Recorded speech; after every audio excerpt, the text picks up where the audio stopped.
సింహరాశి వారికి ఈ వారంలో అదృష్టం కలిసి వచ్చే సూచనలు ఉన్నాయా అండి? చక్కగా ఉన్నాయి. 5 గ్రహాలు రక్షిస్తున్నాయి. సింహం వాళ్ళకి పట్టిందే బంగారం లాగా ఉంది. నమ్మకం గెలుస్తుంది. ఎందుకంటే ఇక్కడ 6వ రాశిలో రవి చంద్ర బుధ కేతువులు 4 గ్రహాలు ఒక రాశిలో ఉంటాం. 2 ఉంటేనే విజయం చక్కగా ఉంటుంది. 4 ఉంటే అద్భుతాలు సృష్టించవచ్చు.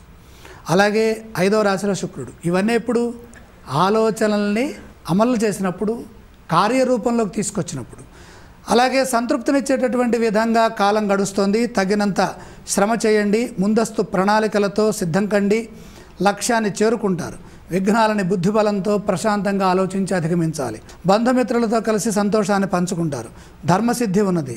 స్వస్థాన యోగం సిద్ధిస్తుంది. ఒక సమస్య పరిష్కారం అవుతుంది. ఇష్టాగోష్ఠి అనుభవజ్ఞులతో జరుపుతారు. ఏదైతే మీ మనసులోని భావాలని ముఖ్యమైన వ్యక్తులతో పంచుకుంటారో ఆనందాన్ని పెంచుకుంటారు. అలాగే శ్రమ తొలగుతుంది. సుహృద్భావ వాతావరణాన్ని నెలకొల్పుతారు. శత్రుదోషం కూడా తొలగిపోతుంది.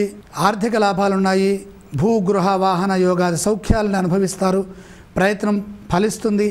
ఎదురు చూస్తున్న అంశాల్లో పురోగతి విశేషంగా ఉంటుంది. విజ్ఞానపరమైనటువంటి వృద్ధిని ఏకాగ్రతతో సొంతం చేసుకుంటారు. సన్మార్గంలో పయనించి కీర్తిని పొందుతారు. ఆరోగ్యం చక్కగా ఉన్నది.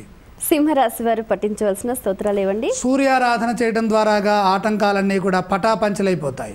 ఆలయ సందర్శన క్రమంలో ఏ దేవీ దేవతలను దర్శిస్తే మంచిదంటారు? ఆవేశానికి సంకేతం అష్టమకుజుడు కాబట్టి సుబ్రహ్మణ్యేశ్వర స్వామి వారిని దర్శించండి.